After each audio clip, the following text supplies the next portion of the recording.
Just before we begin with the lecture, I'd like to welcome the DVC of Institutional Support, Dr. Sbongile Mucha, to give the welcoming. Here. Colleagues, I've been sitting in this room for the whole day today in a previous meeting. So a very warm welcome, Professor Tate, to Nelson Mandela University. And we want to thank you for being a friend of the university and to position your scholarship really in line with our own values as well. So we're very grateful for that. Colleagues, ladies and gentlemen, I want to just greet the director of CANRAD and his team and for actually getting us together here, Spogazi. As you have heard, that Professor Tate is a scholar that studies race, gender, and education. So I'm not going to go into that.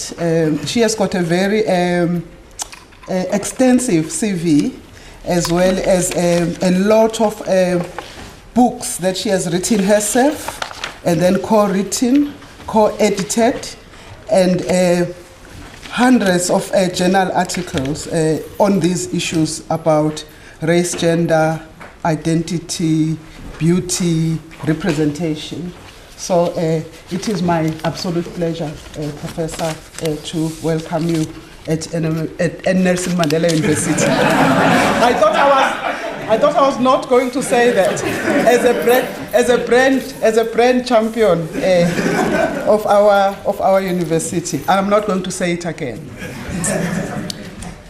So let me first salute you for having recently been promoted to a highly deserved position of a full professor in your field, a rare and a remarkable feat for a black scholar in the global north, but also, I dare say, in the global south.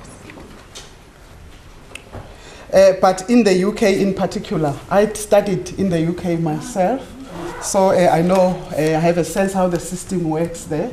So it is a big honor and affirmation of your hard work and your courageous work to get this recognition.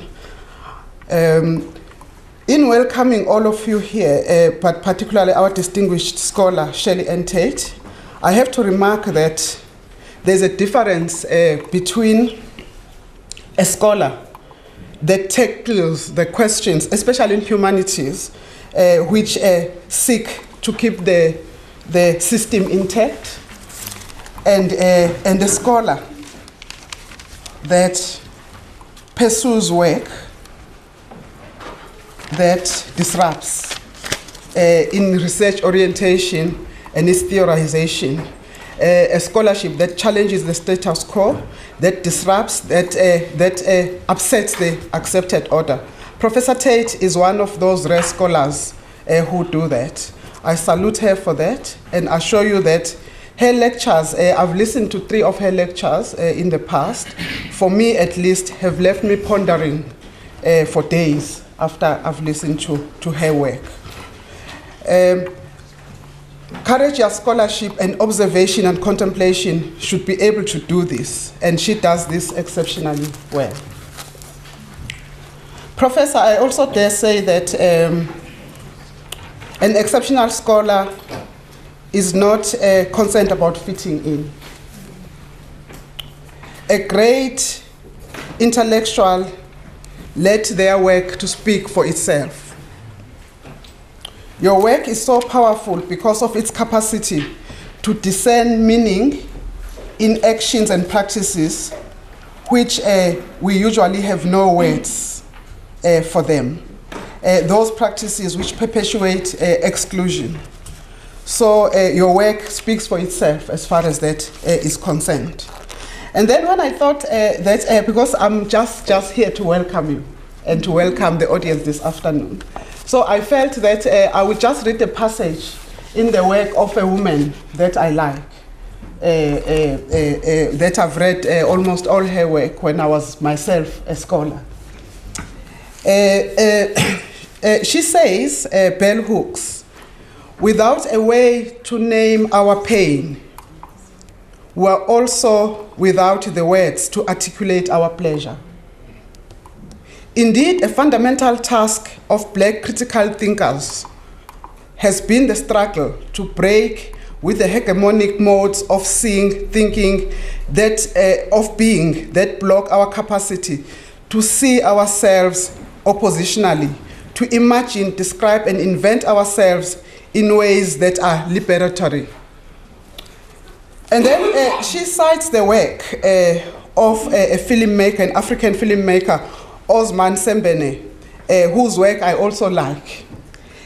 Osman Sembene says, "You must understand that for people like us, there are no such things as models. We are called upon to constantly create our own models. For African people, Africans in the diaspora is pretty much the same. Colonialism means that we must always rethink everything. Challenged to rethink, insurgent Black intellectuals or artists are looking at new ways to write and talk about race and representation, working to transform the image." And then, of course, she cites the work of Stuart Hall as well, who has always reminded us about the otherness. The work of Edward Said, of Orientalism, that if we do not position our scholarship to define our circumstances, someone else is going to other us. So I really salute your choice of your body of work, and for also coming to Nelson Mandela University often to share that work with us. And I understand that Professor Tate has been appointed as a research associate in the new center here at university for critical studies in higher education transformation. She is also a research fellow at University of Free State. So, Professor Tate. Thank you so much, Dr. M. Just before we get into the lecture, I'd just like to bring it to your attention that the conversation will also continue online. So feel free, but I doubt anyone in the room would want to engage online when you can have the opportunity to engage here, but also feel free to engage online. Please use hashtag #MandelaUni if you'd like to pose any questions, or if you'd also like to alert anyone who's not in the venue and would like to pose questions, all right? So George Campus also has the opportunity to pose questions. That's at hashtag #MandelaUni, hashtag George. But the hashtag we'd be using in PE is hashtag #MandelaUniTalk, all right? So the lecture today will focus on Professor Shirley Anne Tate on the impact of racism on the well-being of Black female academics in UK universities, as well as the experiences of Black female academics and the inability of institutions of higher learning to then create a space or to change its institutional culture, if you like, to create a space of belonging, a space where Black female bodies don't feel excluded. All right, with that being said, I'd like to call upon Professor Shirley Anne Tate. Here.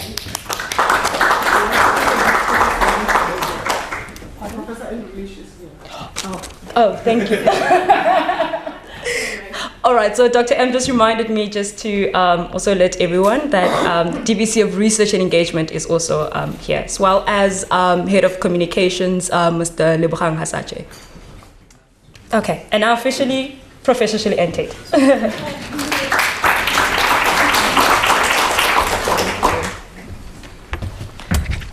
I'm going to sit, and I know I'm really short, so I hope it doesn't mean that all you see is like this bit of my face, because that would be a bit sad. I want to thank everyone so very much for the really warm welcome that I've received this afternoon. It means a great deal to me. Nelson Mandela has a very special place in my heart. I say this every time I come. For me, it's like a home away from home. This was the first university I came to in South Africa. I didn't know what to expect. I didn't know what people would think of my work. But I've always been really embraced here in a way that it's been very difficult for me to be embraced at home. So thank you. I just want to do one correction. I'm not as unusual as I appear to be there. It says 6, 26. There was just a missing 2. So I'm the 26th black female professor in the UK. And if you think about the amount, the thousands of professors that there are, it makes you kind of notice that there must be a particular problem that's not being dealt with very well at home. So the paper I'm going to share with you this afternoon is the 4th in a series of papers that I've been trying to write over the years about racism's affects. It's going to be published in November this year in a book that I co-edited with a very dear colleague of mine, Dr. Deborah Gabriel from Bournemouth University. And it's a book about black women academics' experiences in the UK. The book, of course, is fittingly called Inside the Ivory Towers, right? With a colon afterwards. And it's interdisciplinary, and it's kind of narratives from women all over the country. So we're kind of looking forward to that being published. I first thought about this question of feeling when I began to notice that every year we always had to do this employee well-being questionnaire at work. Do you do them here? Do you have these employee well-being questionnaires? You do, right? But you can only kind of say certain things. You can tick certain things. You know, it's kind of like a tick box thing. So you can tick certain things, but you could never really write massive qualitative paragraphs about how you felt as a university employee. So I thought that was really interesting. On the one hand, they might appear to want to know as employers how you're doing, while on the other, they foreclose any deep discussion of how you really feel.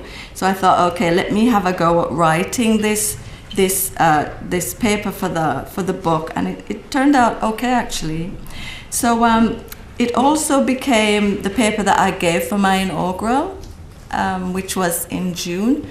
So I'm absolutely delighted to be able to also redo my inaugural here, because this feels to me like my academic space as well.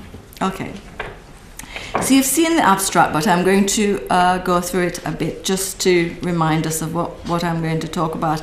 And I'm going to read it, so I hope it doesn't get too boring. I'll try not to just do this all the time, okay? All right, so here we go. The introduction.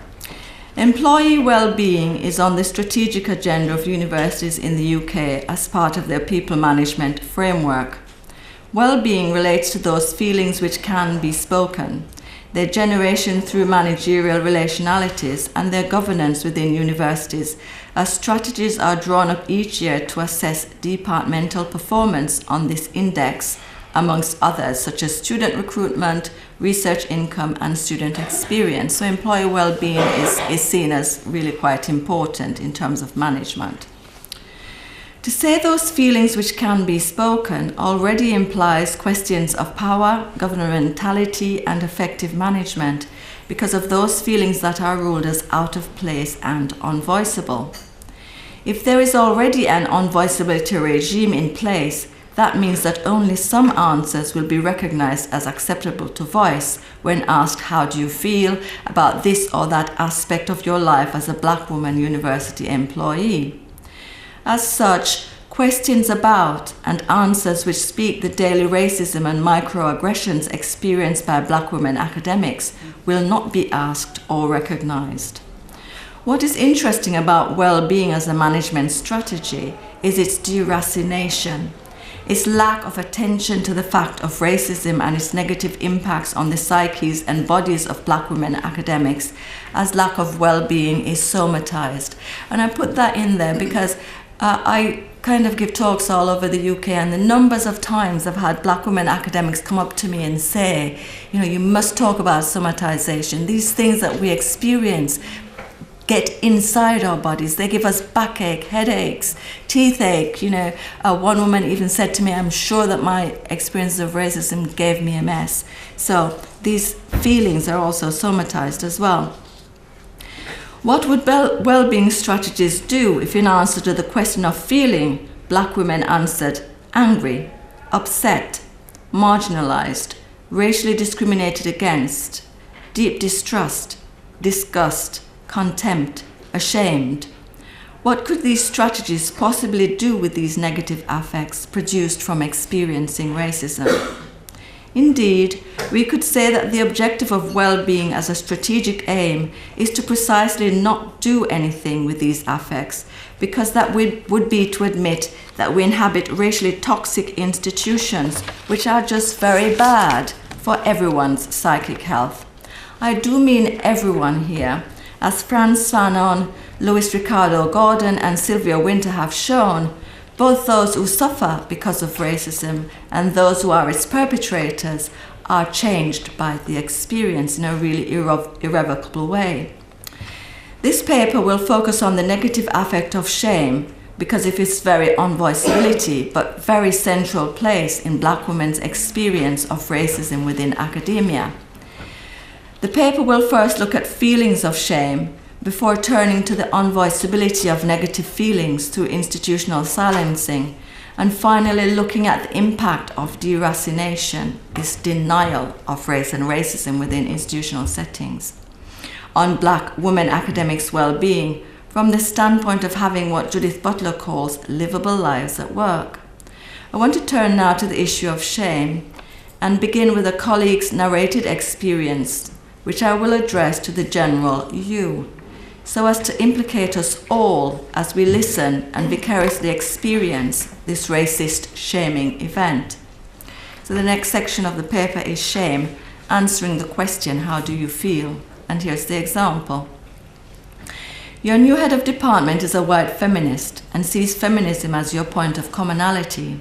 She asks you to a meeting when she began the role to tell you that you must reconcile with another white feminist who racially harassed you 3 years previously.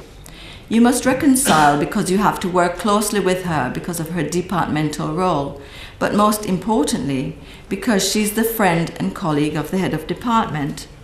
You are told that whatever arrangements had been put into place to separate you in terms of office space from your racist harasser no longer hold, and that she can be put anywhere in the building. So you should get used to that as the new approach, because after all, the person you see as your racist harasser just sent you some long emails. Let us pause for a moment and think about how we feel in terms of this racist shaming event, and imagine what our colleague must have also felt. Let us use those feelings to begin an analysis of how institutional racism works through microaggressions such as these, because as we know, daily interactions are the fabric of institutions. The idea that the racist harasser just sent you some long emails denies the racism that was experienced all that time ago, the pain of which has been re-stimulated through its very denial in this narrated interaction from the past. Getting used to that as the new approach immediately reinforces the certainty that the white feminist racist harasser as institutional support, which again erases the fact that the racist incident occurred and was acted upon as such by a previous head of department who moved you from one room to another, from one side of the building to another, to prevent victimization and further harms. The incident was dealt with in the past as an experience of racism and acknowledged as such. However, for the new head of department to now say you must reconcile when you have experienced egregious racism denies the fact that racism happened, diminishes the psychic harm experienced and the feelings that were hurt. This exposes you to more shame, as your version of events is simply not being believed to be true. Your harasser being set up as her friend and colleague removes you as a black feminist academic from both the locations of feminist and academic, so you are both friendless and colleagueless in this encounter. This whole interaction was repeated to me as a shaming one, enacted to shame this black woman into a position where she doubts the truth of her own recollections of harm, where she's made to feel like an outsider to the department, where she's reminded once again that white power is absolute and acts without qualms to favor those racialized as white, irrespective of their gender. I place myself in that room, in that encounter meant to diminish black women's personhood through its gaze of dissection, and think that living with and through shame is part of the daily experience of black women academics. Irrespective of institutional status, none of us are exempt, and this is an important political message and lesson that we must remember. We must remember it because even if we feel that we are included within white sociality and white networks, exceptionality procedures mean that our inclusion is partial. This is so as whiteness and anti-black woman racism dictate our outsiderness, our position on the margins of organizational social life. However, as we know, we're not born shameful as black women, but we can be made to feel ashamed within the toxic environments such as UK universities in which we are precariously located personally, professionally and politically because of anti-black woman racism. The white supremacist seeming necessity to shame racialized others entails that shame is part of our working lives. We do not ask for it. After all, who would ask to suffer? Racist shame's presence and the potential occurrence at any time of shaming encounters, such as the one I related to earlier, means that racist shame circulates uninhibited within institutions. Of course, it can no longer be related to what one looks like, to the fact of one's blackness as problematic being spoken aloud, as that would be to be openly racist, and to show a lack of civility in what we see in the UK as tolerant university settings. To say that our blackness, our African descent, is a problem is to show a naked face of racism which cannot be revealed if we are to keep the post-race consensus in place in UK universities. Instead, UK universities operate within a colourblind racism, a racism without racists, as Eduardo Bonilla Silva would say, which keeps the post-race consensus in place without the words, "Oh my God, look, a black woman," ever being spoken. This racism without racists can be shown in the shameful employment statistics within UK universities at present. There continues to be underrepresentation of black staff and staff of colour, even while there's been a year-on-year increase in black students and students of colour. Also, black staff and staff of colour still continue to be low paid and low status in comparison with white colleagues, and that is not because of lack of talent, as you can imagine. If phenotype cannot be openly used, and we're within what Paul Gilroy calls a racial nomos of discursive imperial ordering, how can racist shaming occur? Racist shaming cannot operate in the way that Eve Sedgwick describes as being relevant for hyperreflexivity of the surface of the body, because the shame sticks to that despised skin or feature. Racism cannot openly speak anti-black woman phobia in terms of biology because of the necessity to keep white neoliberal racism non-racist. An impossibility, of course. The impossible position of non-racism is necessary to continue the illusion that the racism we feel as black women is of our own making, and in fact, that we are indeed deluded because of our need to claim something which simply is not there and is really only in our imaginations.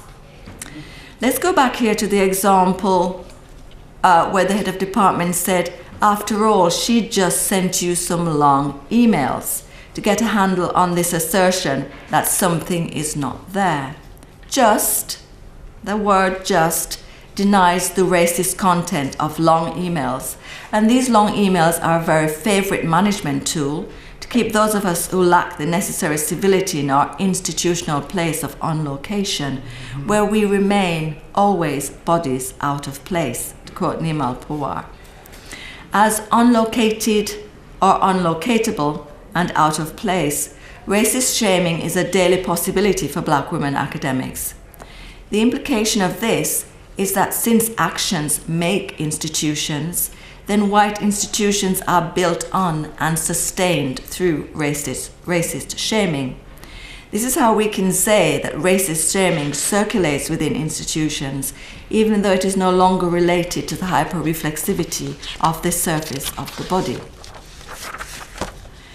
As Black women academics, we exist within racist contexts in which being made to feel shame, to be ashamed, makes us feel that institutionally we are abandoned by society as we are left to starve outside the boundaries of humankind. This speaks total exclusion within the world of work, which makes us feel ashamed because we're affected by that shaming event instantiated by whiteness as we come into contact with it, as Sarah Ahmed says about affect and affective life. Coming into contact with white-originated shame attempts to orient us to act in specific ways, to become ashamed, to feel shameful, to be filled with shame as we feel the sting of tears and the heat in our faces when we know we have experienced racism, a racism of which our white colleagues seem to be unaware. Their being unaware really relates to that knowing ignorance of racist injury to feelings, which keeps the world focused on white privilege. So they're not unaware at all. They're very aware of the things that they perpetuate. Further, white-originated Black woman shaming regulates behavior and produces a self-awareness as we experience shame ourselves directly or feel vicarious shame because of the suffering of other women racialized as Black. These are aspects of the phenomenological experience of shame in which the self is both participant and watcher in its own shaming event and that of others, as we feel their shaming as ours. Pause here again and think back to what you felt when I read the example earlier. She is unknown to you, but you felt connected to her in that moment of her shaming in a really visceral way, as you sensed the injustice she was experiencing, because it has also been your injustice, or can potentially be your very position in the future. Her shaming placed her as ashamed, shamed, and shameful, as someone affected by shame. But as a listener to the example, the impact of her shame is affecting. It is affecting, it affects us because of our attachment to her as someone who has suffered because of racism, a suffering which we recognize. As a listener to her story, hearing her voice wobble with emotion, seeing her eyes grow misty as her voice grew thick with tears, the visible and audible impact of her shame as she recounted her story transmitted this white-originated shame to me through the intensity conveyed in her voice and body. This was an intensity which was transmitted even whilst she was on the verge of tears, nearly losing it. My sensing her nearly losing it made me believe everything she told me in that moment as I felt her shame. How could we answer the question, how do you feel, in the face of such racist shame and shaming which affect us directly and vicariously? If we say we feel bad, we feel ashamed, we're hurt, we're injured, would that lessen us as Black women? One of the things that I've had to learn throughout my very long life is that I hurt. And to say that does not diminish me as a person, but in fact, actually enhances my ability to analyze the world I inhabit. This analysis allows me to say, no, that shame I feel is really not about me at all, but about that white racist person with whom I'm interacting and about how they position themselves and me in that world. What I'm saying through this is that we need to revisit and revise the image we have of ourselves as strong Black women. Do you have that image here too? Strong Black women? Yeah. We have to admit that Black does crack. Do you have that idea here too, that Black doesn't crack? Yeah. We have to admit that Black does crack, and there's nothing wrong with speaking as a survivor of and through racist hurt. To think through our feelings, to analyze racism through them rather than being immobilized by them because of fear that we're not strong enough, that we're not clever enough, that we can't possibly survive is already a show of strength. Thinking through our feelings is a show of strength. To admit that we need solidarity in order to survive the daily damage that we experience at work already means that we're seeking to go beyond white-originated shame, to build communities that matter much more, to attach ourselves to knowledge and understanding that sustain our worldview, to ways of being in which we find comfort and sociality in which we find solace. It is important to acknowledge that we hurt too, that we're brought to tears by our experiences of racism, that we take this home with us into our intimate lives and attempt to make sense of what we feel there. It is important to take back what we learn from our reflections to the institution in order to challenge the ruling image of the strong black woman, which is also part of institutional life. It is important to reveal the black woman who feels the hurt caused by anti-black woman racism in answer to the well-being question so prevalent in universities. This is an agenda kept alive through staff well-being, university-funded activities such as lunchtime yoga and eyebrow threading, to which we're all encouraged, to attend. We're all encouraged to attend those things. What would happen if tackling racism became a part of well-being indices? It would be no less than a revolution in terms of a white supremacy which sees itself as entitled to the world which it has created, as well as its privileges, because of its unmarked racial whiteness, which designates that this entitlement should not be questioned, as Charles Mills rightly says in his excellent book, The Racial Contract. To be a lone voice speaking about racism is to risk censure, especially if other black people say that they've never experienced racism at all in their academic careers. You have that too, yeah? To be so alone in your claim that injustice has occurred means that your well-being is in your hands, because expecting an institutional response to racism which goes beyond the personal, that is you as a problem, and looks at the institutional foundation for continuing racism would be to have a very utopic vision of the ivory towers. Ivory is as ivory does, and this very name, the ivory towers, speaks universities as white institutions in which anti-black woman racism and its shaming events simply melt into thin air. Their disappearance, of course, is to the white eye only, an eye which constantly surveils the black woman academic body, whether that's the individual, the collective, or the epistemological, for any sign of trouble. Any possibility that a claim of racism would break the uneasy white conviviality of the academy. Universities maintain themselves as white-only privileged zones which exert governmentalities of silence and silencing to enable racist shaming events and black women's shame to continue unabated. The silence and silencing of shame are inimical to black women's well-being, but are key to shame's unvoicability regimes within UK universities. The next part of the paper now is about shame's unvoicability regimes. I want to begin this part of the paper, thinking about shame's unvoicability regimes, with an example of my own experience, which happened many years ago. Even though at that time I was already a senior lecturer, and this relates to what I said before, it doesn't matter what your status is in the institution, you are still exposed to white-originated shaming events. So here's the example. The program leader was a white feminist. She wanted a white woman who was her friend to get the job that had been advertised. I disagreed because of the equal opportunities requirements, and she questioned my feminist credentials because I supported a more qualified and experienced Asian man over her friend. She asked me, "What are you today, Shirley?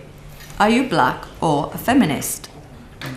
She made it plain that the white woman would be hired because the course on which I taught with her had already borne the brunt of employing black people. I was the brunt, of course. The Asian man did not get the job and won at industrial tribunal on grounds of racial harassment. I was a witness on his behalf at the tribunal, and unlike the racist perpetrator, was not represented by University Council. There was an internal investigation.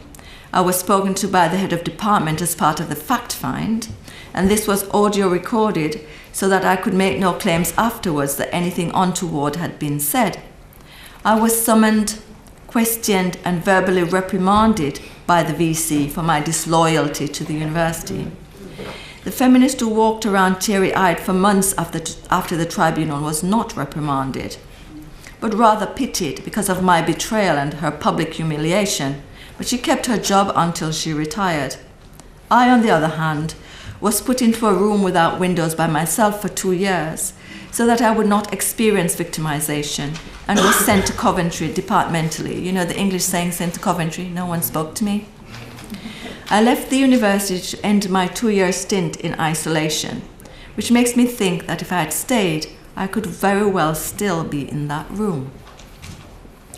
I look at this now and think it is incredible what we can survive, and indeed what we are asked to experience as black women academics in contexts which see themselves as tolerant, as being above racism. The white feminist could make her shame known through crying in public for several months, but I was hidden in a room to protect me from victimization. I ask you, wasn't this splendid isolation of the room victimization in itself? Wasn't the room in its very isolation of me from departmental sociality a location of shaming? To me, it proclaimed, here is that woman who put anti-racist politics before us all as a department, so she can't be trusted. At that time, no one asked how I felt, but the white feminist feelings were constantly on display through her tear-streaked face and reddened eyes, and her feelings were constantly being asked about as a result of her public display of hurt feelings. My shame at her comments that black people are a brunt to be borne, and specifically I was a brunt to be borne, at the head of department's recording of our conversation in case I would subsequently lie, at the VC's reprimand and lack of belief that what I said about the event at the tribunal was true, and being put in a room to separate me from my colleagues was unvoiceable within the department, even though their shaming of me was loud enough and plain enough to see. My shame's unvoiceability arose because it could not speak in a language which would be recognized or understood by the overwhelming white supremacy in which I was enclosed. This was so because of my positioning as racialized other, and as such, someone whose hurt feelings did not matter in the grand scheme of things. Their approach to the legal requirement in the race relations legislation which we have in the UK to protect me from further victimization was to move me, not her, separate me spatially, not the person who had been found to have racially discriminated against the job applicant. This already shamed me into a space of unbelonging, both literally in terms of the room and psychically in terms of how I felt at the time. To speak about how I felt then with the hindsight of today is to describe myself as being very liminal institutionally. I went to work. I did my job. I performed. But inside, I remained frozen, cut off from my feelings the moment I entered the campus gates, in case they bubbled to the surface and my anger at being made to feel shame emerged. I could never again have the hope, even if there had been any previously, that I would be recognized as an academic on equal terms with colleagues because of the excellence of my work. You nearly brought me to tears, colleague, by what you said earlier. Thank you so much. Thank you. Instead, I had to remain vigilant for hurts that would attempt to diminish my personhood so as to refuse their shaming potential. My institutional liminality meant that I could never say that I was being made to feel ashamed, while the racist perpetrator was being comforted by white sociality and her unquestioned place within that, even though she had been publicly shown to have been racist. Claims of racism do not cause white institutional or personal shame, it would appear, because these claims can be easily erased as being caused by just one rotten apple. Or in this case, shame was erased because the university denied that it is a zone of institutional racism, and blame was attributed to me because I was a black traitor who reported on a private conversation rather than playing by the institutional rules and keeping these racist comments to myself, comments which I must admit I found really egregious. I ask you though, how would it have been possible to do that as a black woman who does not believe in standing by when any sort of injustice happens? What is interesting here is how my reporting her racism became my problem because I'd made whiteness vulnerable to shame and being ashamed. I therefore had to bear the brunt of white shame at its own racism being outed instead of it being continually denied, continually repressed. It seems to me that the white people in that particular institution that I just spoke about, that I worked in before, had to avoid the shame of their own racism. So racism continues to be repressed as part of shame's unvoicability regime. Unvoicability regimes ensure that universities are shorn of any meaningful engagement with race and racism through policies of deracination which make race and racism simply cease to exist. If they do exist, they are co-opted as part of mainstream institutional equality and diversity discourse, equality and diversity strategy and practice, which relegates them to liminality. It regulates them out of existence. Further, liminality is ensured by co-opting the demands of anti-racist social movements, student movements as we have in the UK, such as Why Isn't My Professor Black and Why Is My Curriculum White? And these are becoming increasingly university policy and strategic goals. Thank you. I'm not doing too badly, actually. Deracination, repression of shame at racism, and unvoicability regimes produce unlivable lives for black women academics. So that's the bit that I want to go on to now before I conclude, called Shame, Deracination and Livability. What is it to have a good life as a black woman academic in context of shaming encounters where deracination means that universities become unlivable work contexts? What Judith Butler reminds us of is that injurability and aggression mean that vulnerability is differentially distributed across people. If, as black women, we are liminal in organizations, at constant risk of shame, that means that by and large we continue to have unlivable professional lives because of racism. How can I say, though, that racism within the within the continuing insistence that we live in a post-race society? The UK sees itself as a post-race society, which means that racism is no longer institutionally relevant, societally relevant, or institutionally relevant. Those of us who work on race and racism will know what it is like to see the work on race and racism diminished institutionally because of its lack of fit with prevailing deracinated Eurocentric epistemologies. As is the case for knowledge, so it is for people. And as black women, we can no longer say that we experience racism because we in turn will be called racist. Let me give you an example of what I mean from popular culture. In 2016, Jada Pinkett Smith publicly objected to the whiteness of the Oscars. Do you remember? Its racist exclusion of black actors and refused to attend the ceremony. In response, white English actress Charlotte Rampling chastised all those black anti-white racists. Can you imagine? Black anti-white racists who wanted to ruin the Oscars ceremony, which she was due to attend as a nominee. In common with white academics who think that black people can be racist too, the question I'd like to address to Charlotte Rampling and them is, in which world do you live?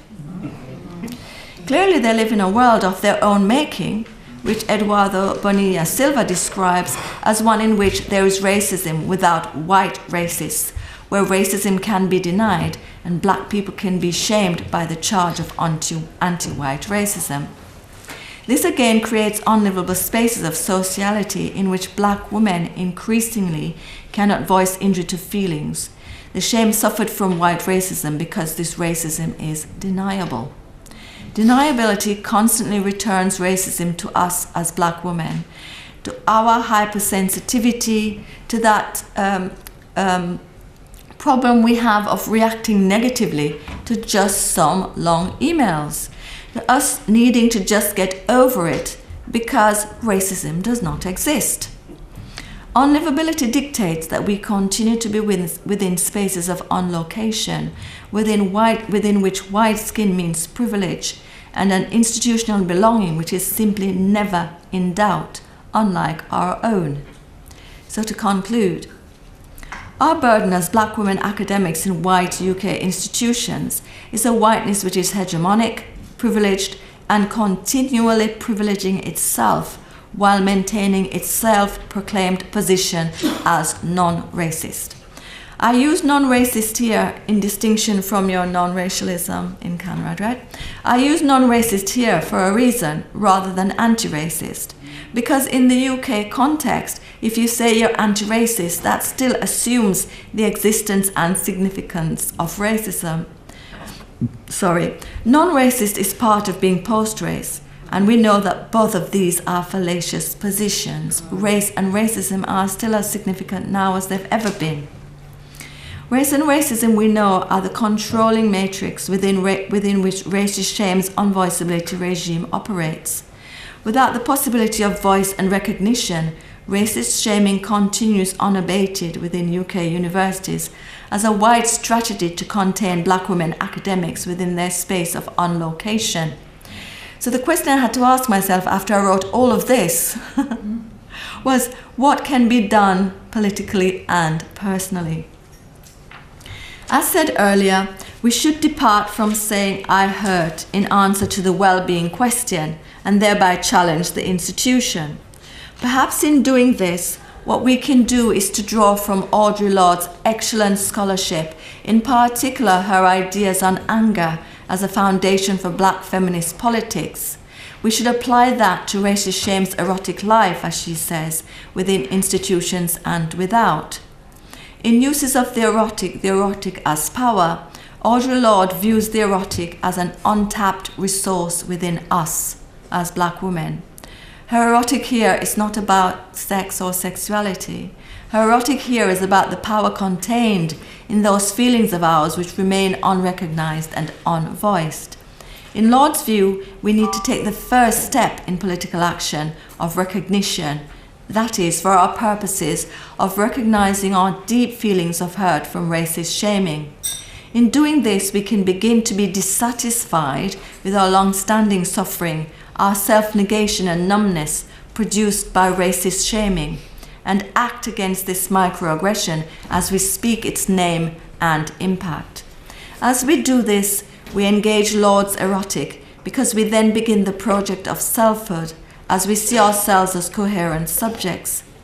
Voicing the location from which our shaming arises, it's not me, I was not born ashamed, you are making me ashamed, helps to show that we are not inherently shameful and leads to our empowerment through effective transformation and the ending of our suffering. Lorde's erotic does not only reinforce individual subjectivity, but also enables the formation of black feminist communities of solace and mutual relationality. As a community of black women academics who are vulnerable to injury because of racist heteropatriarchy, we must seek out the erotic and its solidarity politics because these are vital for the survival of black feminist community. That's it. Thank you. Thank you very much.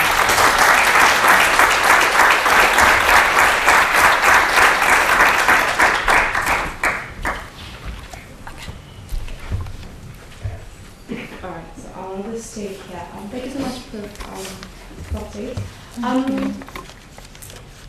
Okay, so I think I'll take the first round, and I'm leaning towards making it 5 hands. If we get more than 3, and then I'm just going to make a plea that, because I understand that there's some people that can't just ask like clear-cut, straight questions, that when you do make a preamble, that it is as brief as it possibly can be. I'm not encouraging you to make preambles also, okay? So I'll take the first round of questions. Let's see the first slide.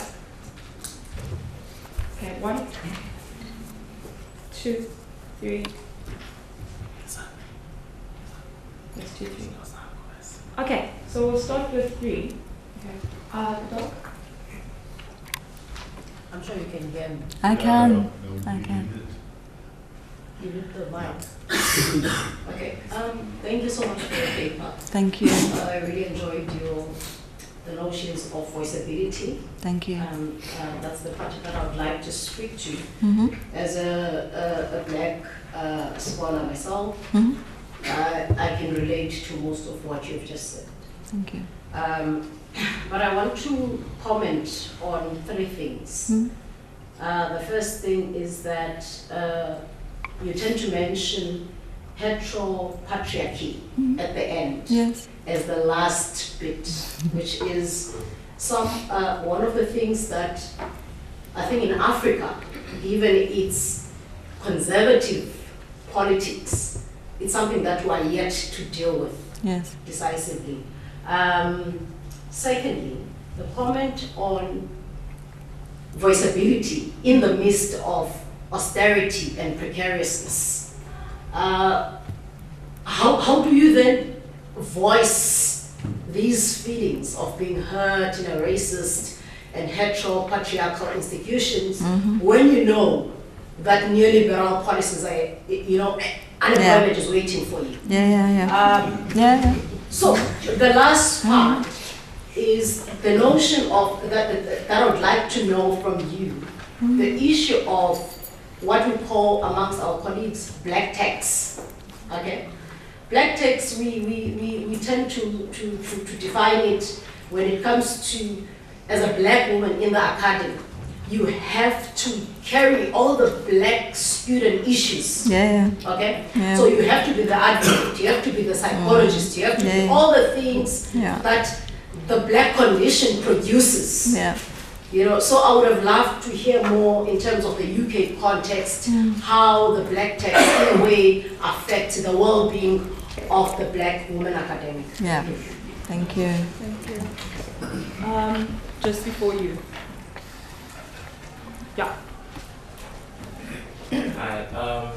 Thank you for your very enlightening perspective on how I think individuals across the world are dealing with the same issues, and we are, in a way, needing to come up with holistic solutions. So my one question is, how do you, when you probably, I'm sure you've considered this, how do you suppose we can deal with the issues of structural problems that we then find that are stemming from what I think sometimes could be the need for a redistribution of wealth that could then, or that is stemming from at times what is considered a past injustice. So how do we go about dealing with that? Because in a sense, being incapable of addressing a situation, for example, for the female in the example that you were giving, was the fact that the individuals within her bracket do not have the capacity to effect any kind of change because of their status that is determined before they even get to that situation where they are exposed to that. Yeah. So how do we go about addressing the justice? How do we level the playing field in the present situation where it was set up by something that happened such a long time ago? How do you suggest maybe go about it?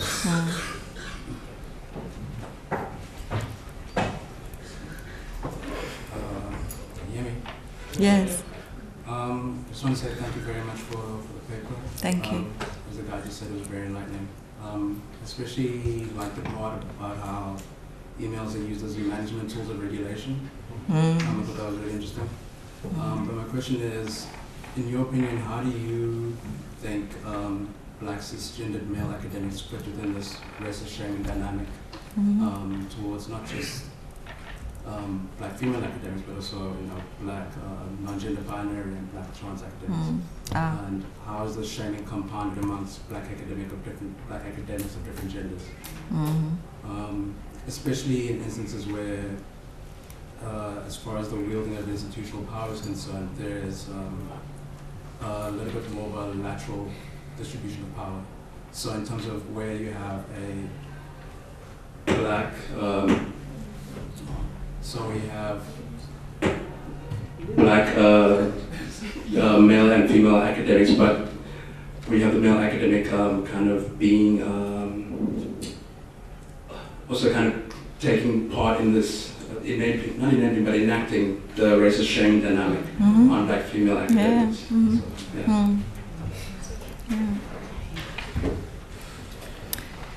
Yeah.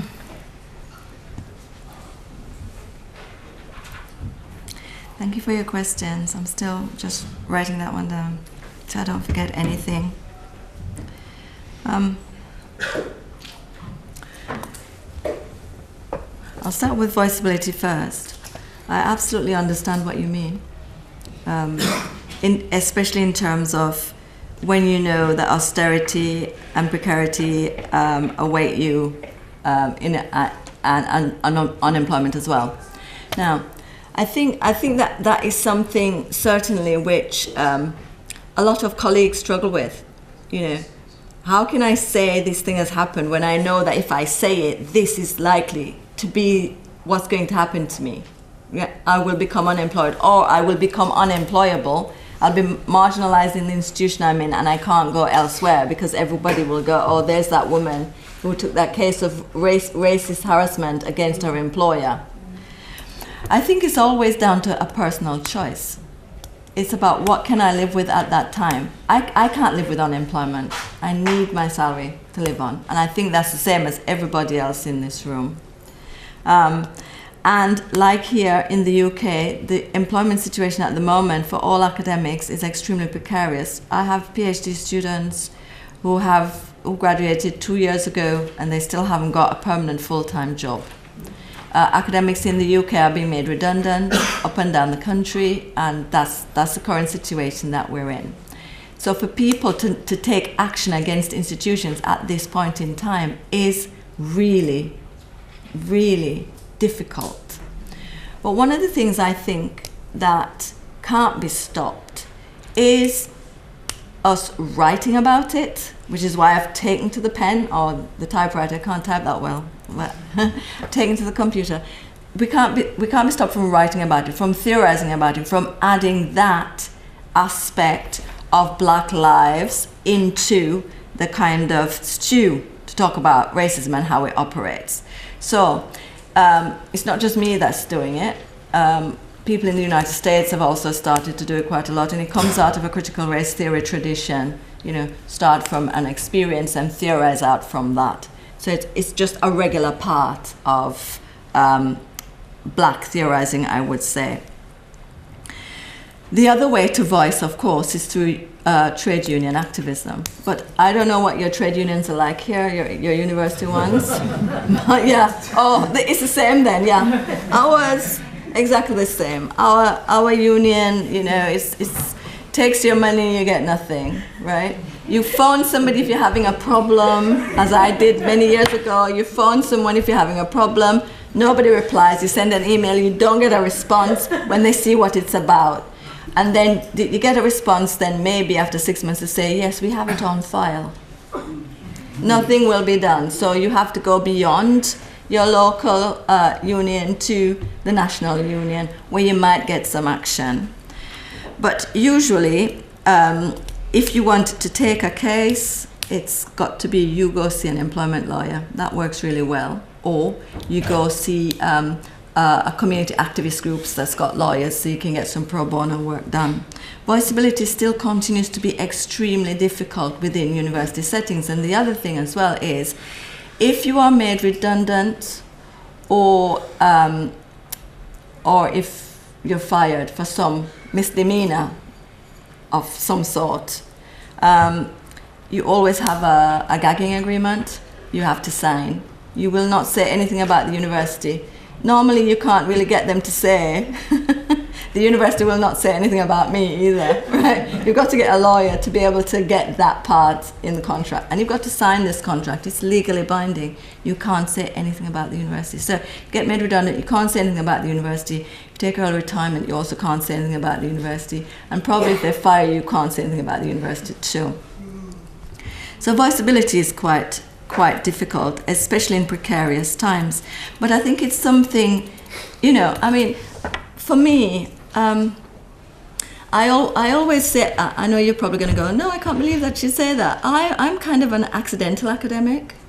I became an academic because it was one of the jobs I could do, you know, when I became an academic 30 years ago. So I never kind of set out to be one. It was never something that I was specifically groomed for. You know, some people are brought up by their family to be academics like them, that kind of thing.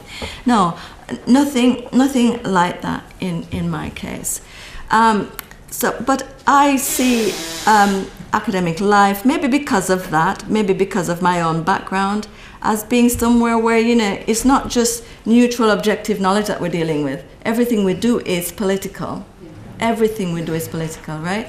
So some people might tell you, oh no, this is some objective something or the other, but no, everything we do is political, including the knowledges that we share with our students.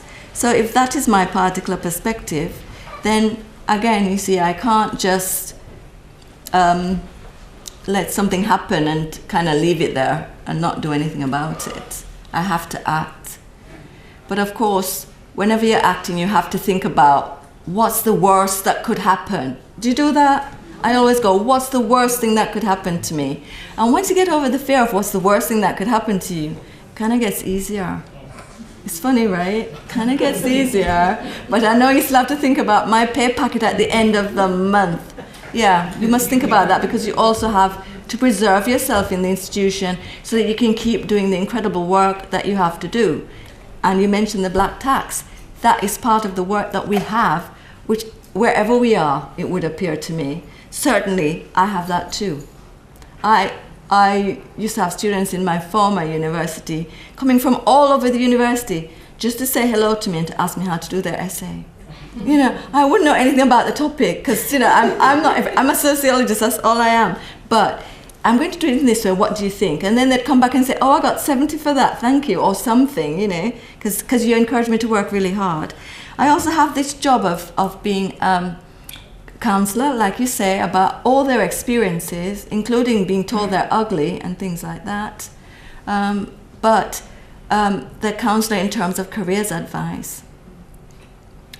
Because it never ceases to amaze me how many of my black students say to me when they're my MA students, or even my third-year students, they say to me if they're MA students, nobody has ever told me at all before that I could do a PhD. And then if they're third-year students, nobody has ever told me to do an MA and then a PhD after that. That's just a constant thing, you know, a complete negation of black talent in that way. So yeah, we have the black tax. We have to carry the students and we have to carry each other as well. If we're lucky enough to work in institutions in the UK where we've got black colleagues, we have to do that too. Yeah. Whether they're junior to us or not, in some cases. Yeah. And this is something that we're not paid for, and it's something that white colleagues don't recognize as the extra duties that we do. So how do we deal with structural issues based on the need for a redistribution of wealth stemming from past injustice and status? How do we level the playing field caused by past injustice? I can see that this is a wider question that's impossible for me to answer. I can see that this has a very specific political focus. But certainly, one of the things that I feel from the UK context, and I'll lay the context out a bit for you in case you don't know it, right? I was an immigrant to the United Kingdom. In 1975, I moved there. I was a student. Then I got a scholarship from the UK government to do my MA. Then I got another scholarship to do my PhD. So my education was completely free. I now teach students who have to pay £9,300 a year undergraduate to do their degree. They have to get loans to do that. For me, that is a great injustice, and it's something that we need to reverse. We've just had an election recently in the UK. Did you pay attention to it much? Yeah. Where Jeremy Corbyn, leader of the Labour Party, was saying, we have to have a redistribution. We have to have a kind of denial of the countries for the rich, right? And he was saying he would make sure that no student would ever have to pay university fees again. I would have voted Labour anyway, but I really voted for him then, because for me that was about justice. Because the country can afford it. People don't need to be charged so much money and end up with a massive debt, one that they probably can never really repay because it's so huge, just to become educated and to kind of add to the national wealth, if you know what I mean. Because if you have educated citizens, that's what you tend to get. So we still continue to have past injustices in the UK based on class, based on race, based on sexuality, based on disability. Anyone that's not the norm suffers an injustice, in my view, because of the ways in which society is structured. And there's no way that I can tell you how to get rid of that. But one of the really interesting things for me from the Caribbean is the massive kind of push for reparations for enslavement. Have you heard about that? Mm-hmm. Hilary Beckles is a Caribbean historian, the most famous one. He's now also the VC of the University of the West Indies. He's leading the reparations movement in the Caribbean. So we've got people in the Caribbean saying we must have reparations for enslavement. And then we have people like the former Prime Minister of the UK, David Cameron, who went to Jamaica several years ago on a state visit. And when he was approached by the reparations lobby, said to them, you really just have to get over it. That was such a long time ago. It's got nothing to do with us. But we will build you a prison so that when we repatriate Jamaicans or criminals, you have somewhere to put them. That was his approach to reparations. So that's what I mean. There will always be injustice. It's hard. And I know that you might want to say something else about the situation here, I'm sure. But that's all I can say about the UK context. And then about black cisgendered men. Well, if you read, it's really something that's really important, and I'm glad you brought it up. How black cisgendered men also play into the shaming of black women academics, right? It's very important. And it's something that's really important if you're thinking about having a united black struggle of any sort, right? If you read The Contract and Domination, it's written by Charles Mills and Carol Pateman. In that book, they have an excellent diagram. I can't do it here. But if you imagine a triangle, so it's broader at the bottom than at the top. At the top, the very top, white men. Below white men, white women. Below those two, black men. And at the bottom of it all, black women.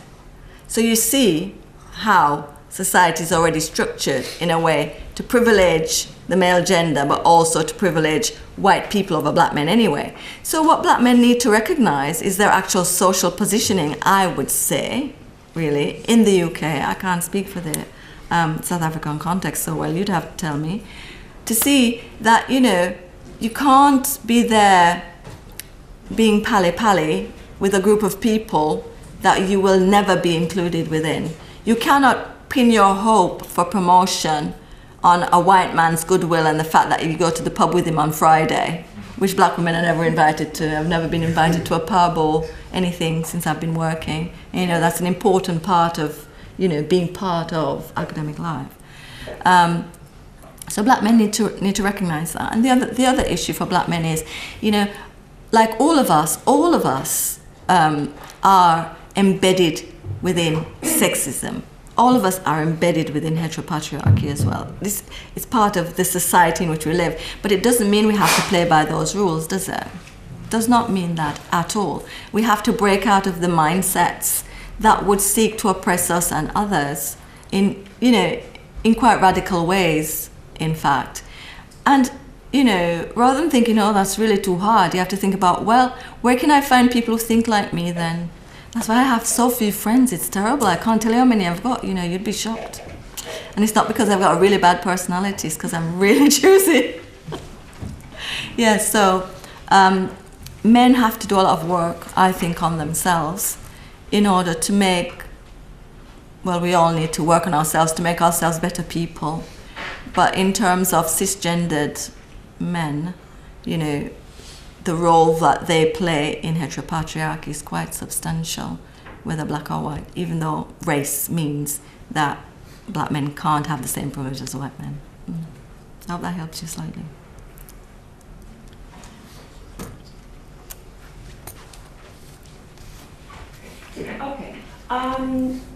I just want to see if there's appetite for a second round. Okay, so just before we go to the second round, I just want to pose a question.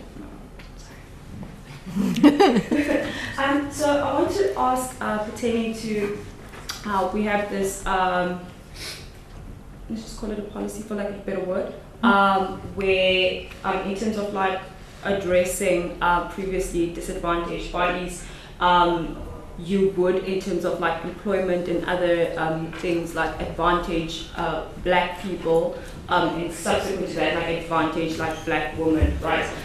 But what you often find, even with that, is often black women need to prove competence. Yeah, like of beyond course. that. So I just want to hear your thoughts on that.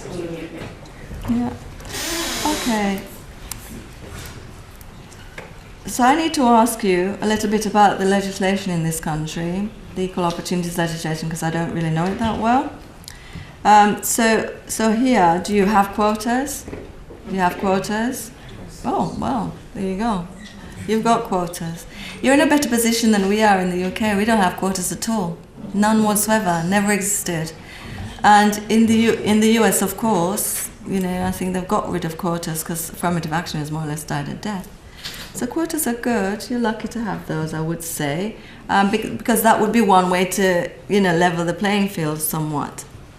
What we have is in the UK is positive action, which means that you can advertise a job, say, and invite all previously excluded groups to apply. Doesn't mean that they'll get it, right? Doesn't mean they'll get it at all, because they have to compete with everybody else in the room.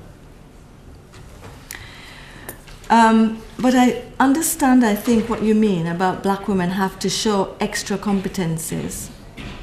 It happens in the UK too. Yeah, you might quite wonder, why did it take Shirley so long to become a full professor? And especially if you compare what I've done to what some of my white female colleagues have done. For example, some people become professors without even having one monograph. And you kind of wonder, how is that possible? No big research project, but they are professors nonetheless, within the same institution as well. You know what I mean? So yeah, I think black people continue to have to show extra competencies, always. Qualifications have to be the top, basically. Experience, the top. Everything's got to be the top. And plus, people have to think that they can relate to you at interview in some kind of way.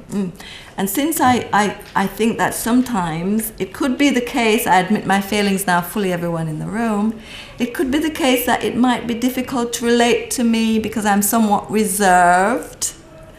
That could cause a problem, couldn't it? Because we can't relate to her, we can't see her as somebody we could invite out for a coffee, we can't see her as somebody we could include in like coming to our house.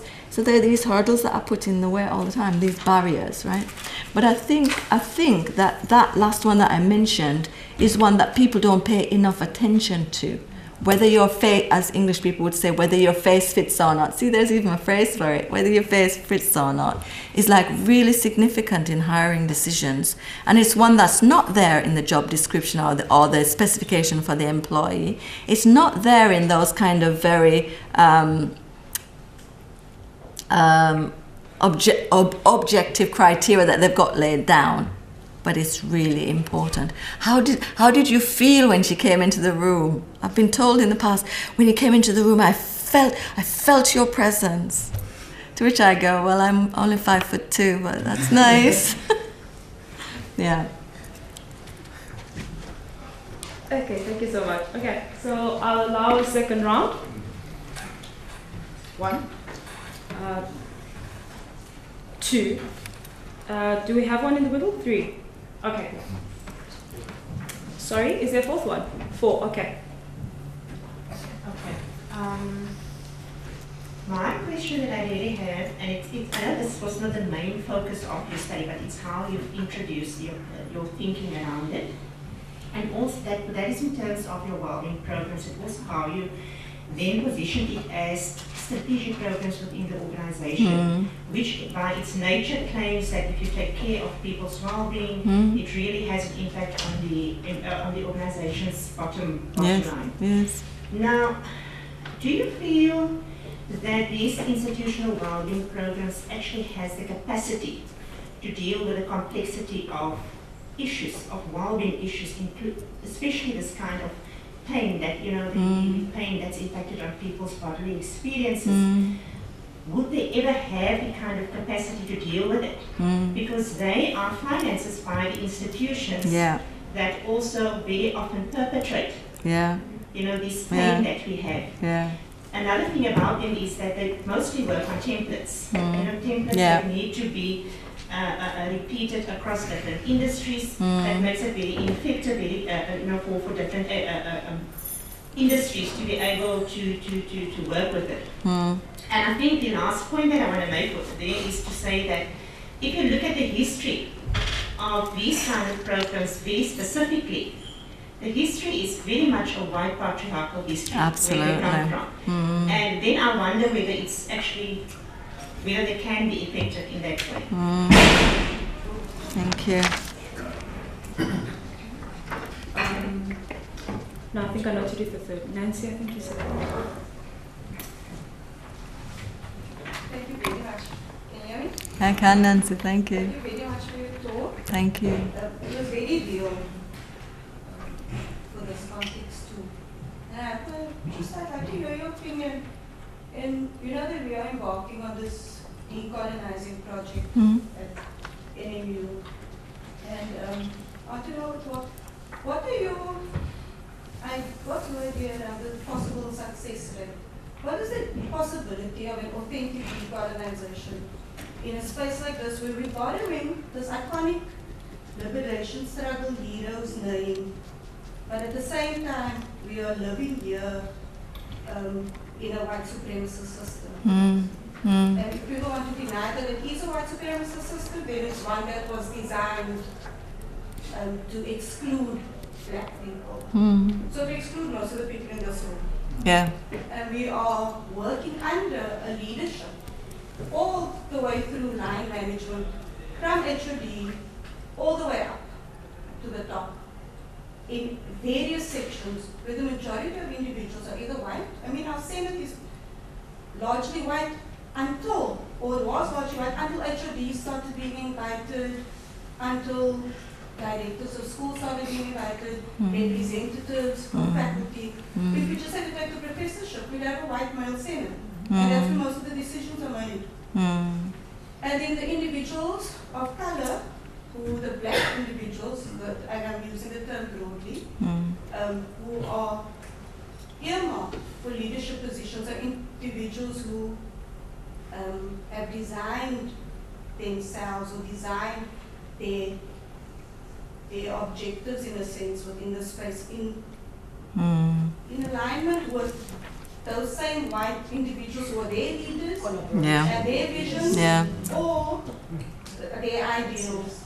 So what are the genuine possibilities of any authentic decolonizing project in this space? And with that, what kind of authentic decolonizing project can we have where the student voice is so often taken as a token gesture to students being invited to talk and to participate, but then left by the wayside often. And being told you're looking for excuses to miss class, that's why you are protesting, or that's why you are doing something to cause rupture.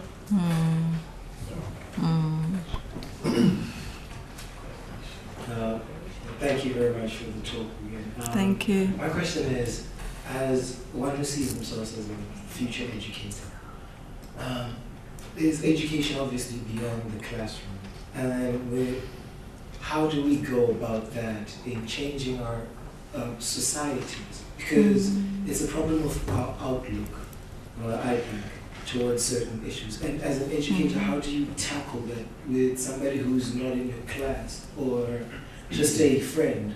How do you better explain what it is that we're experiencing and how themselves are causing the social structures that we are currently trying to better or change. And I think another question would be, in the classroom situation, how then do you help your students? How do you tell your students, I'm running out of words to use here, but it would be, how do you tell them that, okay, the system you're in is not really for you. So you need to constantly think about that before your main objective is getting a piece of paper that is the degree. Because you get that piece of paper and then you go out there and you will not have a job. So how do we explain this so that they themselves can conscientize to, okay, it does not end here. This was a struggle coming from us people who do not have privilege, whose parents' sole objective is to put us in school in the hopes that we'll get ourselves. And the struggle does not end here, obviously. You're now in school, you're going to get a piece of paper, but you're now going to experience the real world, the real problems that you see glimpses of within the classroom. So how do we tackle that? I don't even know if I asked the question specifically. No, but very thought-provoking observation. Thank you. Yes, I have a question from what you said. Last question? Mine one is just, you asked at the end, like, what could be the support, political and social. I just wanted to know, because I am aware that in UK there's a Black History Month. Yes. I just want to understand what does the impact of the month does to your challenges, or how is your challenge being taken to that kind of level? Is there any support in that? Yeah. Thank you very much. Thank you. Okay.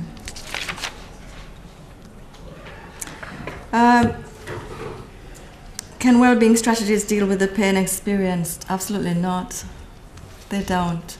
Because you're so right. It's like a policy objective or a management objective. So they tick the box, you know. They send you the questionnaire and it's got the questions already decided. You can't write a question in yourself because they won't score it.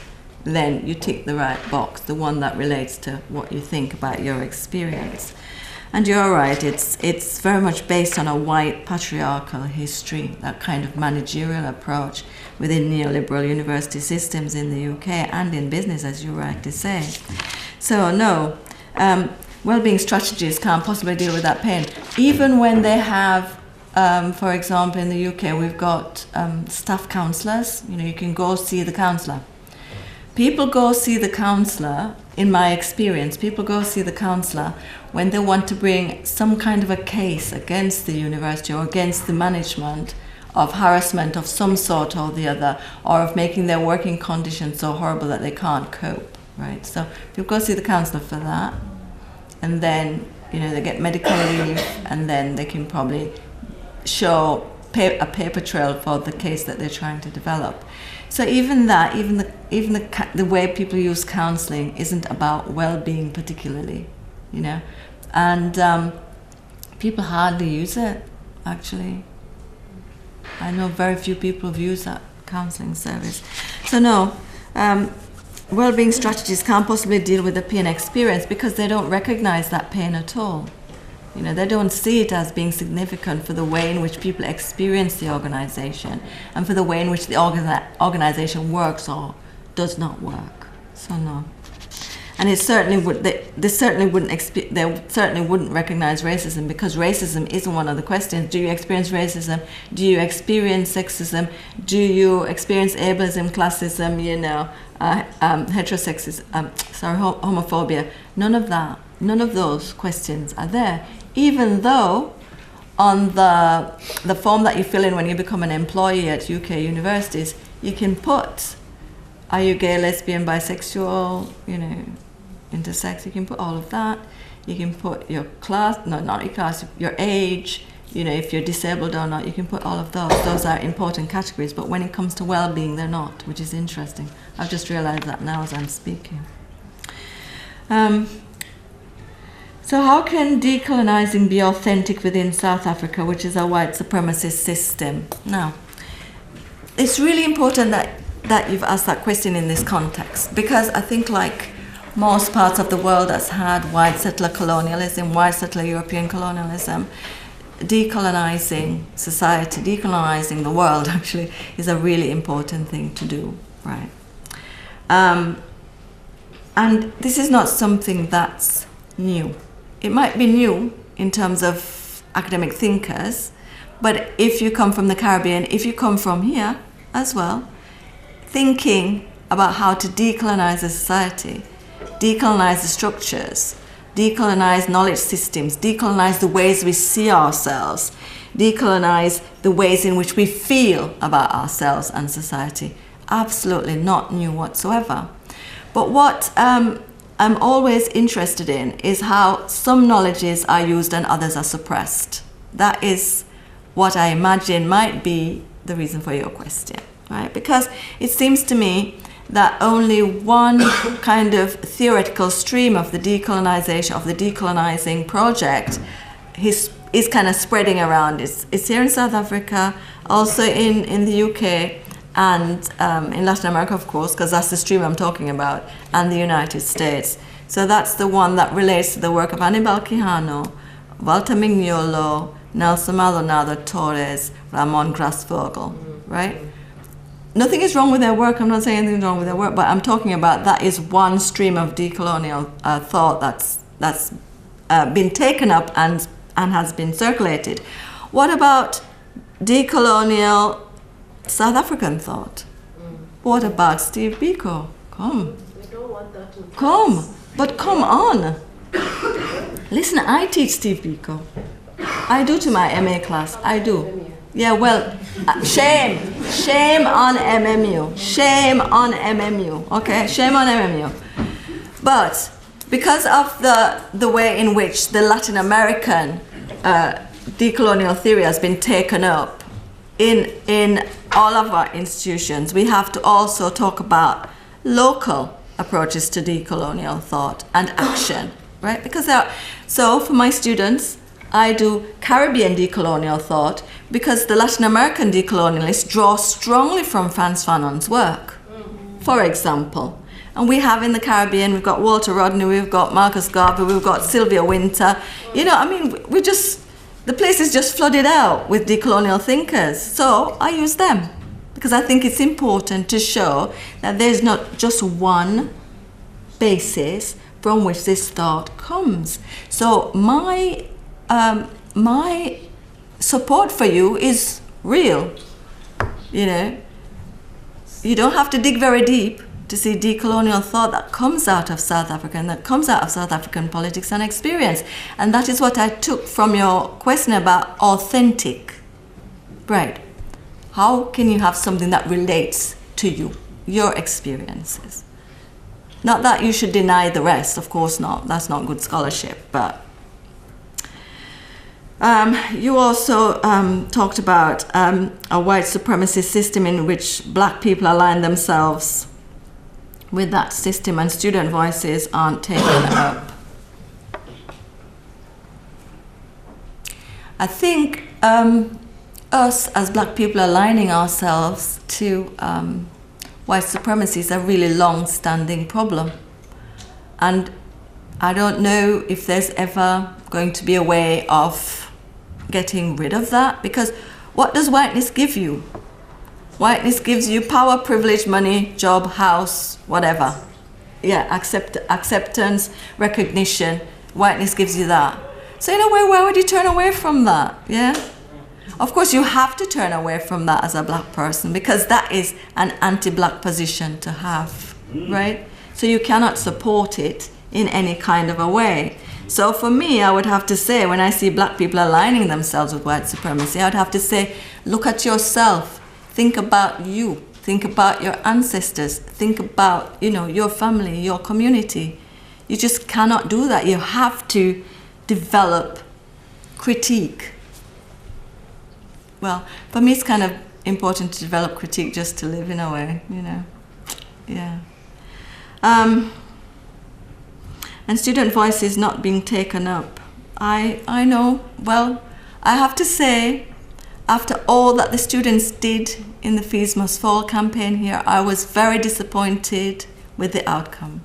Very, very disappointed. I felt it quite a lot, Yeah, and I'll say that now.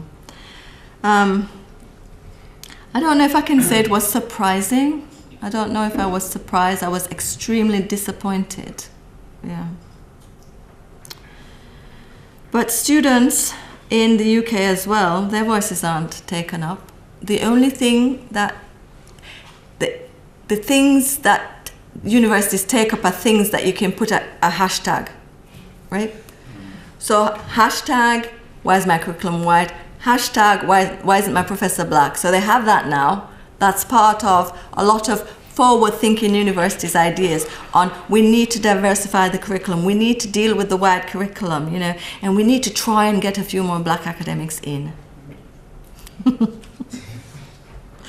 That's really what they think. And then the black academics that are there in the institution, we're told, you can't teach the courses you've always taught on race and racism, but you can go and diversify other people's curriculum, you know. So go teach on other people's modules, go teach in other people's programs. You can't have your own that you've always had. Just go teach in other people's, because, you know, we have to do something desperately about this white curriculum. It's just not on. So the black tax, again. Education is a social change tool. In classrooms, do you tell the students the system is not for you? I think being an educator is a massive responsibility, and I've always taken it as a massive responsibility, but also that means that I have an obligation to do what I think of as enabling my students to have the critical skills in terms of thinking that they will need, you know, thinking and analysis that they will need in order to analyze the world in which they find themselves, right? And the world could be a book, that could be a world, or it could be like the real world. So I always see myself, I hope that that's what I do. So for me, part of that, part of giving my students critical skills as a sociologist, is to go beyond the discipline of sociology as we have it now, currently outlined in the UK, which is still Marx, Weber, Durkheim, and a lot of white theorists, yeah? That's what we've got still. So I feel it my duty to enable students to have a very broad feast of work by black theorists and theorists of color. So I do that because I think we need a multi-perspectival view of the world. It can't just be one, basically. And I came to that as a young student. My first degree is in education. I came to that in the second year of my education undergraduate degree. When I was reading, it was some kind of criminology stuff in sociology, and it was basically a text which said all black men are criminals, and if they're not criminals, then, you know, they're mentally ill. Now, I mean, imagine, right? Seriously? That's what I thought. Seriously? What is this about? So that then led me to having this moment where I thought, I've got to just go find things that don't say this, because I don't recognize myself here. I don't recognize my brother. I don't recognize my father. I don't recognize anybody I know. So it can't be true. You see, you've got to teach students, well, to enable students to always have a question in their brain. That's what I think. I hope I give people questions that then make them also question what they see and not take it for granted. Because far too often, we take things for granted. If it's in the newspaper, it must be true. If it's on TV in the news, on SABC, it must be true, right? If it's written by some academic from somewhere outside of my country, it must be true. No, it's not true. There's no such thing as the truth, in fact. Okay. You got me off on one there. So it's about teaching people the skills of critique, I would say, in a way, you know, through kind of modeling that yourself. The impact of Black History Month, that's a really great question. Now, we have this thing every year in the UK, for those of you who don't know. It's October Black History Month. It's the only month of the year in which the words black and history go together. Because, you know, black people don't have any history. The only history is white history, really, yeah, and then we just kind of tag along with that. Yeah, so the impact of Black History Month is institutions like I used to work in before, they all have Black History Month. And they invite, usually black people, to come to their institutions and give talks, black academics to give talks. You know, they have seminars with different topics on blackness, black struggle, black this, you know, Martin Luther King or Darkest How, black anything.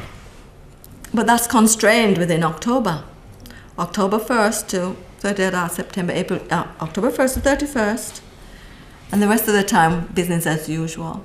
So I don't think it's had any impact. What it's served to do is, again, to play into the equality and diversity agenda of universities. It doesn't tackle racism at all. It gives universities a really good external facing profile. Look, we have these Black History Month events, and they actually use it as that. They use it as a marketing tool rather than anything else. Yeah, there's a bit of a cynical approach to blackness, I would say.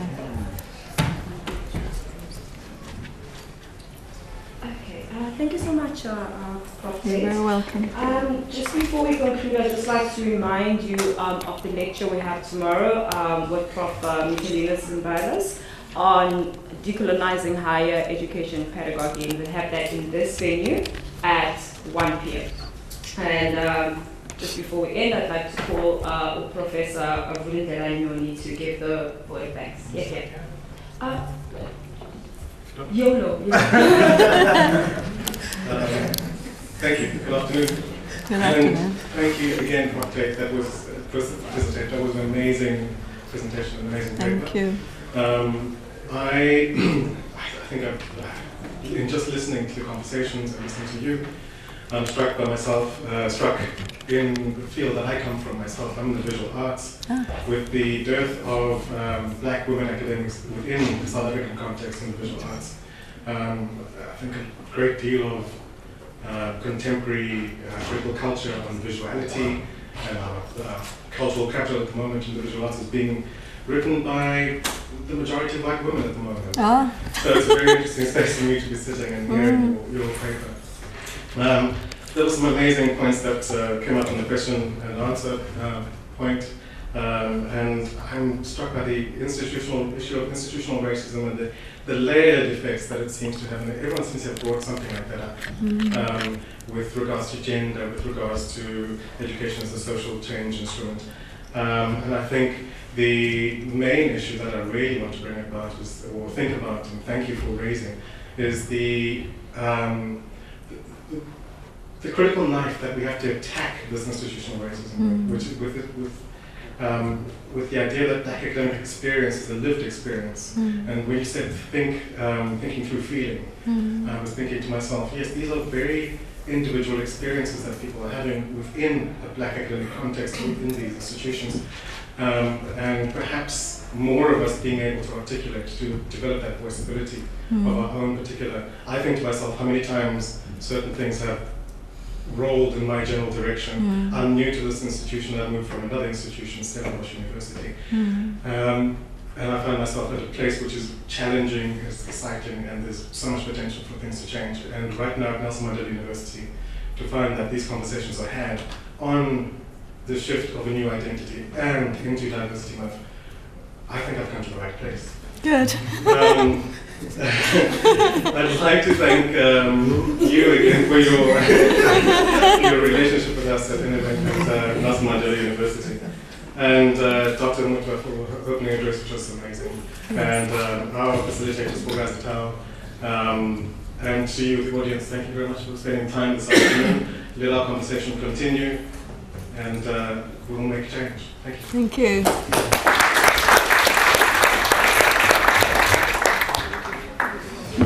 Colleagues, one question around the paper, just for you to know, if you have signed the attendance register, there's a link, there's a YouTube link to the talk that we will get you, that you can use, and then I'll be speaking to Shirley about, you heard about the paper, being published, so we just need to figure out how we can get you a draft or something. Yes. Okay, thank you. I can do that.